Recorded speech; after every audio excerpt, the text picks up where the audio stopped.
الحمد لله الذي أنزل على عبده الكتاب ولم يجعل له عوجا قيما لينذر بأسا شديدا من لدنه ويبشر المؤمنين الذين يعملون الصالحات أن لهم أجرا حسنا ماكثين فيه أبدا وينذر الذين قالوا اتخذ الله ولدا ما لهم به من علم ولا لآبائهم كبرت كلمة تخرج من أفواههم إن يقولون إلا كذبا فلعلك باخع نفسك على آثارهم إن لم يؤمنوا بهذا الحديث أسفا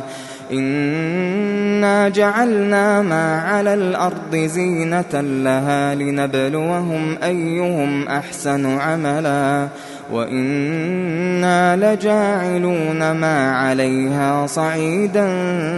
جرزا أم حسبت أن أصحاب الكهف والرقيم كانوا من آياتنا عجبا إذ أوى الفتية إلى الكهف فقالوا ربنا آتنا من لدنك رحمة وهيئ لنا من أمرنا رشدا فضربنا على آذانهم في الكهف سنين عددا ثم بعثناهم لنعلم أي الحزبين أحصى لما لبثوا أمدا نحن نقص عليك نبأهم بالحق إنهم فتية آمنوا بربهم وزدناهم هدى وربطنا على قلوبهم إذ قاموا فقالوا ربنا رب السماوات والأرض لن ندعو من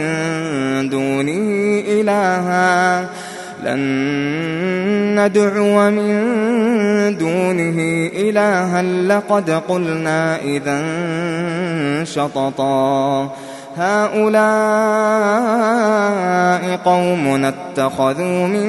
دونه آلهة لولا يأتون عليهم بسلطان بين فمن أظلم ممن افترى على الله كذبا وإذ اعتزلتموهم وما يعبدون إلا الله فأووا إلى الكهف ينشر لكم ربكم من رحمته ويهيئ لكم من أمركم مرفقا وترى الشمس إذا طلعت تزاور عن كهفهم ذات اليمين وإذا غربت تقرضهم ذات الشمال وهم في فجوة منه ذلك من آيات الله من يهد الله فهو المهتد ومن يضلل فلن تجد له وليا مرشدا وتحسبهم أيقاظا وهم رقود ونقلبهم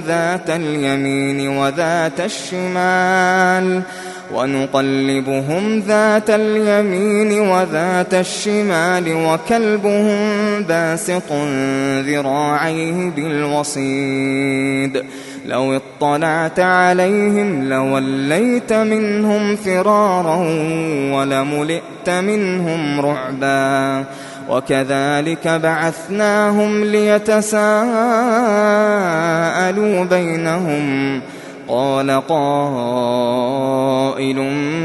منهم كم لبثتم قالوا لبثنا يوما أو بعض يوم قالوا ربكم أعلم بما لبثتم فابعثوا أحدكم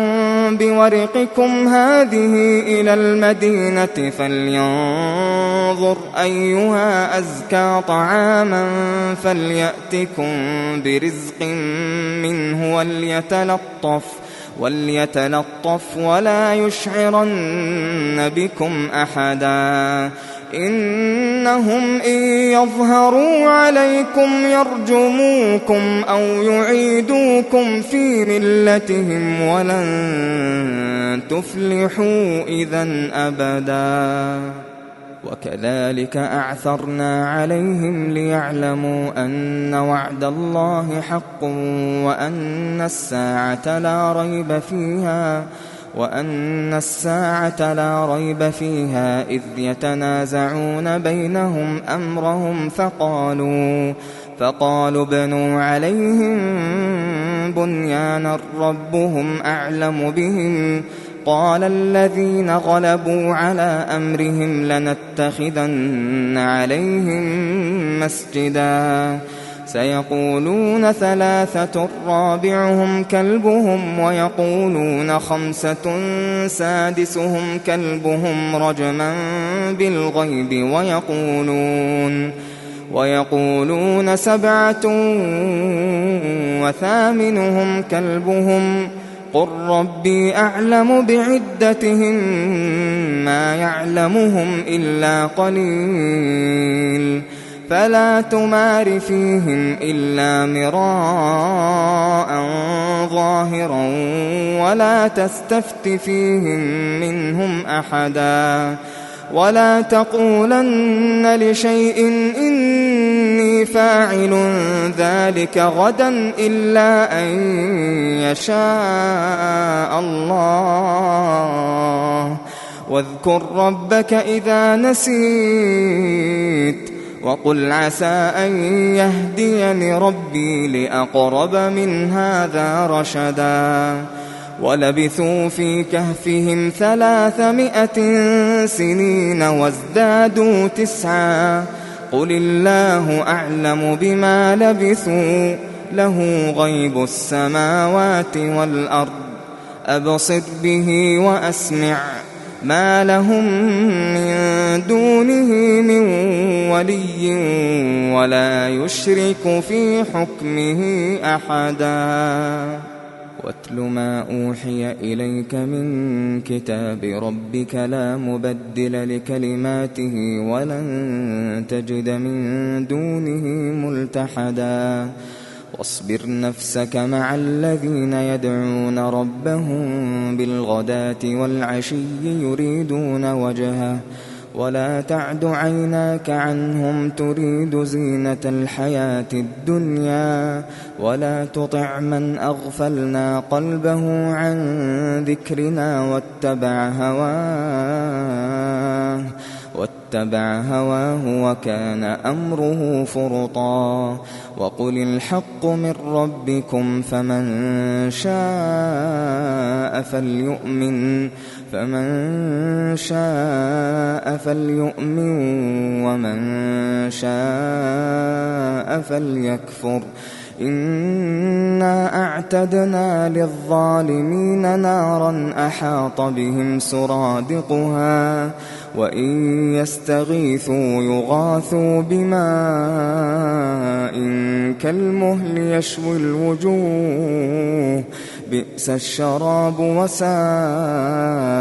مرتفقا إن الذين آمنوا وعملوا الصالحات إنا لا نضيع أجر من أحسن عملا أولئك لهم جنات عدن تجري من تحتهم الأنهار يحلون فيها من أساور من ذهب ويلبسون ثيابا خضرا من سندس واستبرق متكئين فيها على الأرائك نعم الثواب وحسنت مرتفقا واضرب لهم مثل الرجلين جعلنا لأحدهما جنتين من أعناب وحففناهما بنخل وجعلنا بينهما زرعا كلتا الجنتين آتت أكلها ولم تظلم منه شيئا وفجرنا خلالهما نهرا وكان له ثمر فقال لصاحبه وهو يحاوره أنا أكثر منك مالا وأعز نفرا ودخل جنته وهو ظالم لنفسه قال ما أظن أن تبيد هذه أبدا وما أظن الساعة قائمة ولئن رددت إلى ربي لأجدن خيرا منها منقلبا قال له صاحبه وهو يحاوره أكفرت بالذي خلقك من تراب ثم من نطفة ثم سواك رجلا لكن هو الله ربي ولا أشرك بربي أحدا ولولا إذ دخلت جنتك قلت ما شاء الله لا قوة إلا بالله إن ترني أنا أقل منك مالا وولدا فعسى ربي أن يؤتيني خيرا من جنتك ويرسل عليها حسبانا من السماء فتصبح صعيدا زلقا أو يصبح ماؤها غورا فلن تستطيع له طلبا وأحيط بثمره فأصبح يقلب كفيه على ما أنفق فيها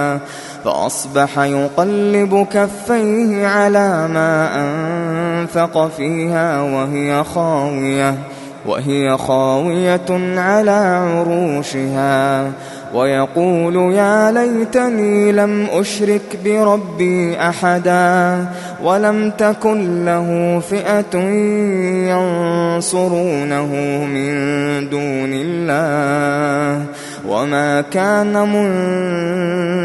منتصرا هنالك الولاية لله الحق هو خير ثوابا وخير عقبا واضرب لهم مثل الحياة الدنيا كماء إن أنزلناه من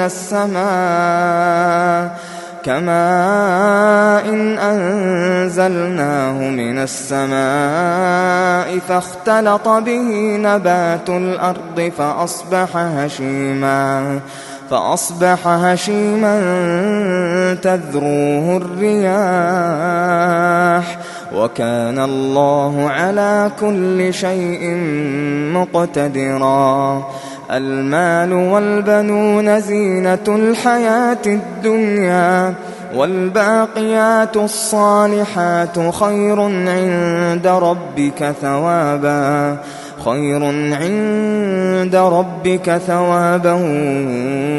وخير أملا ويوم نسير الجبال وترى الأرض بارزة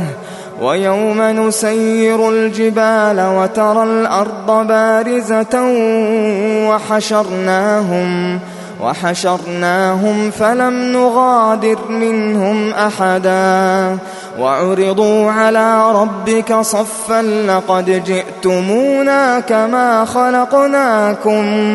لقد جئتمونا كما خلقناكم أول مرة بل زعمتم أن لن نجعل لكم موعدا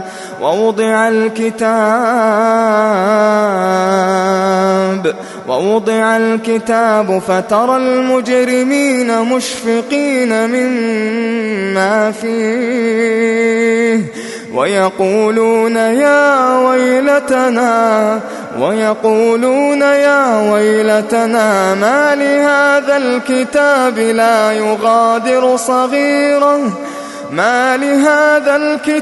لا يغادر صغيرة ولا كبيرة إلا أحصاها ووجدوا ما عملوا حاضرا ولا يظلم ربك أحدا. وإذ قلنا للملائكة اسجدوا لآدم فسجدوا إلا إبليس كان من الجن ففسق عن أمر ربه أفتتخذونه وذريته أولياء من دوني وهم لكم عدو بئس للظالمين بدلا. ما أشهدتهم خلق السماوات والأرض ولا خلق أنفسهم وما كنت متخذ المضلين عضدا. ويوم يقول نادوا شركائي الذين زعمتم فدعوهم فلم يستجيبوا لهم وجعلنا بينهم موبقا. ورأى المجرمون النار فظنوا أنهم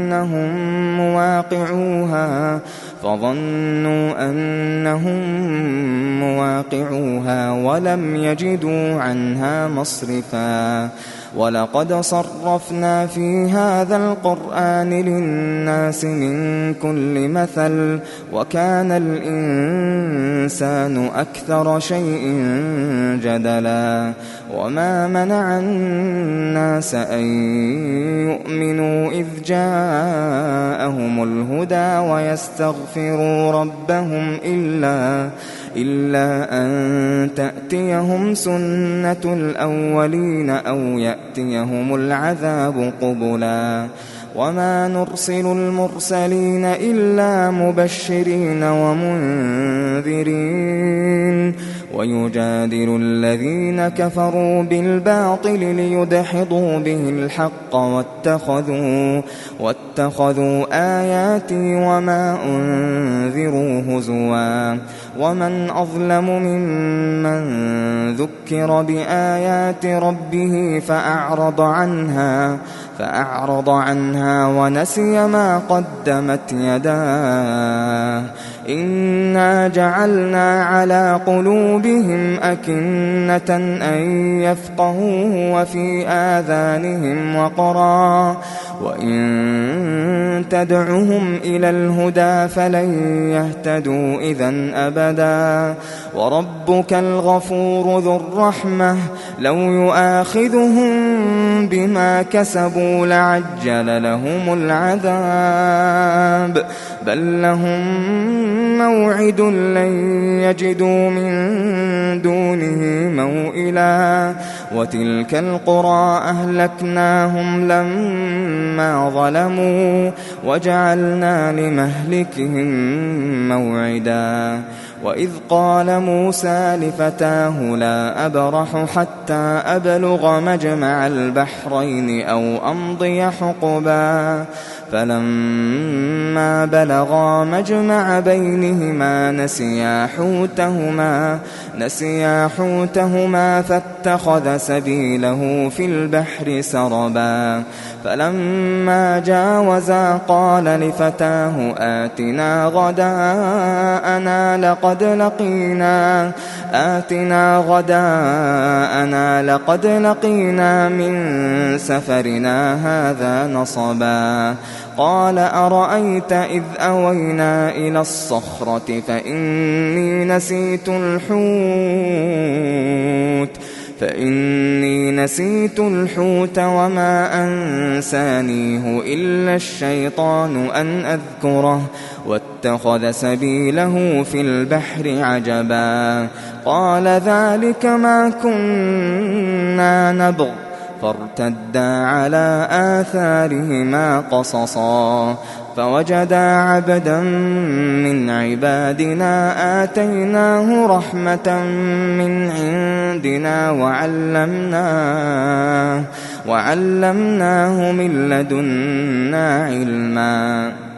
قال له موسى هل أتبعك على أن تعلمني مما علمت رشدا قال إنك لن تستطيع معي صبرا وكيف تصبر على ما لم تحط به خبرا قال ستجدني إن شاء الله صابرا ولا أعصي لك أمرا قال فإن اتبعتني فلا تسألني عن شيء حتى أحدث لك منه ذكرا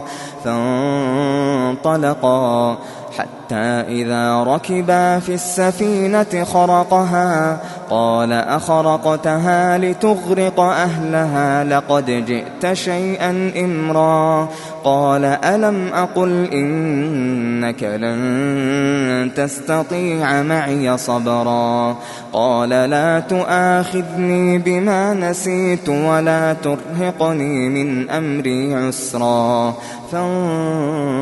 فانطلقا حتى إذا لقيا غلاما فقتله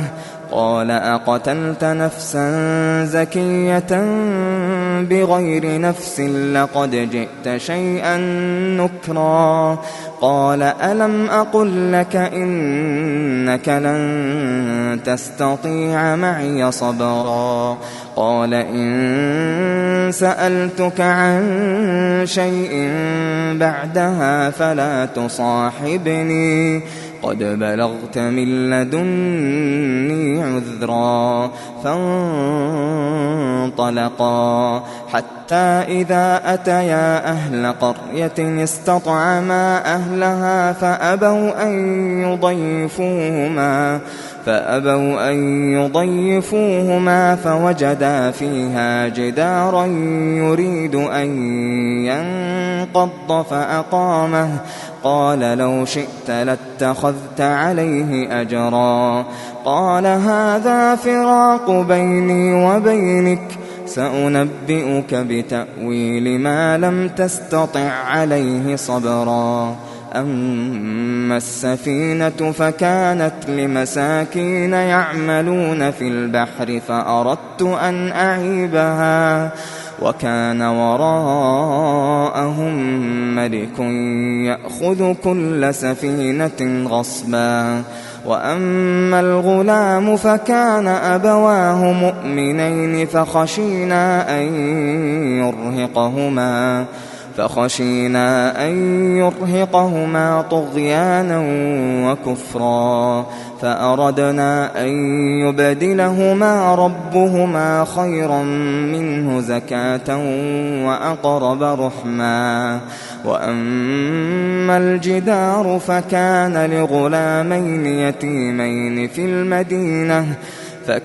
لغلامين يتيمين في المدينة وكان تحته كنز لهما وكان أبوهما صالحا فأراد ربك أن يبلغا أشدهما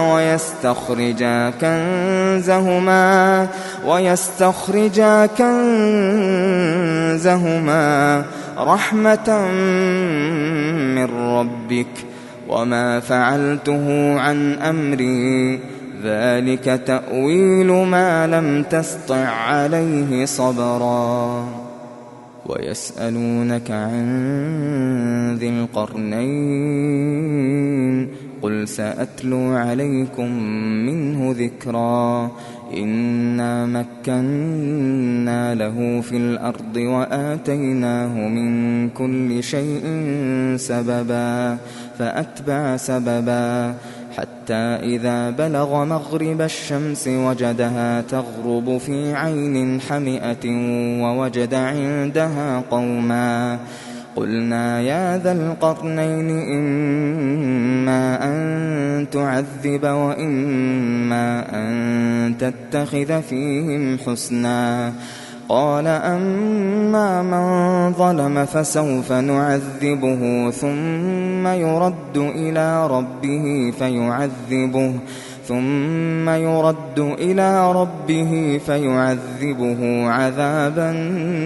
نكرا وأما من آمن وعمل صالحا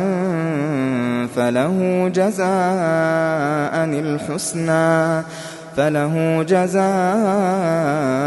الحسنى وسنقول له من أمرنا يسرا ثم أتبع سببا حتى إذا بلغ مطلع الشمس وجدها تطلع على قوم لم نجعل لهم من دونها سترا كذلك وقد أحطنا بما لديه خبرا ثم أتبع سببا حتى إذا بلغ بين السدين وجد من دونهما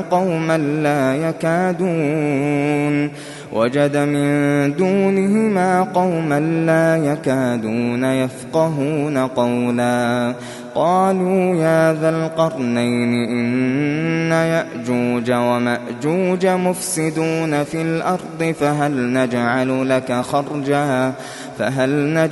لك خرجا على أن تجعل بيننا وبينهم سدا قال ما مكني فيه ربي خير فأعينوني بقوة أجعل بينكم وبينهم ردما آتوني زبر الحديد حتى إذا ساوى بين الصدفين قال انفخوا حتى إذا جعله نارا قال آتوني أفرغ عليه قطرا فما استطاعوا أن يظهروه وما استطاعوا له نقبا قال هذا رحمة من ربي فإذا جاء وعد ربي جعله دكا وكان وعد ربي حقا وتركنا بعضهم يومئذ يموج في بعض ونفخ في الصور فجمعناهم جمعا وعرضنا جهنم يومئذ للكافرين عرضا الذين كانت أعينهم في غطاء عن ذكري وكانوا لا يستطيعون سمعا أفحسب الذين كفروا أن يتخذوا عبادي من دوني أولياء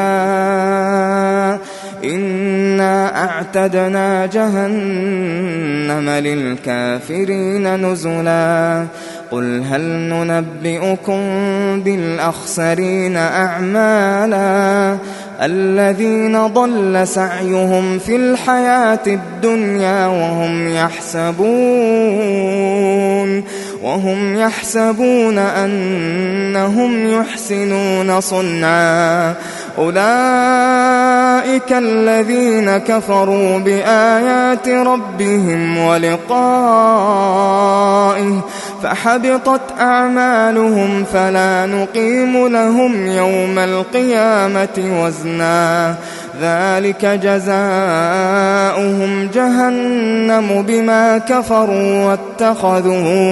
بما كفروا واتخذوا آياتي ورسلي هزوا إن الذين آمنوا وعملوا الصالحات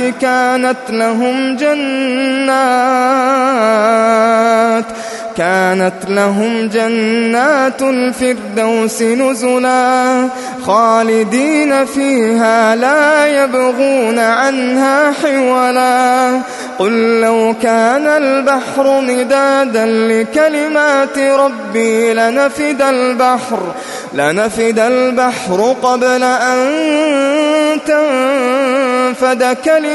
ربي لنفد البحر قبل أن تنفد كلمات ربي ولو جئنا بمثله مددا قل إنما أنا بشر مثلكم يوحى إلي أنما إلهكم إله واحد فمن كان يرجو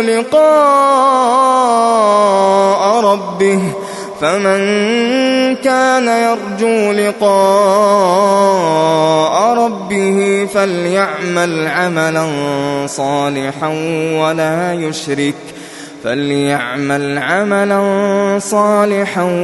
ولا يشرك بعبادة ربه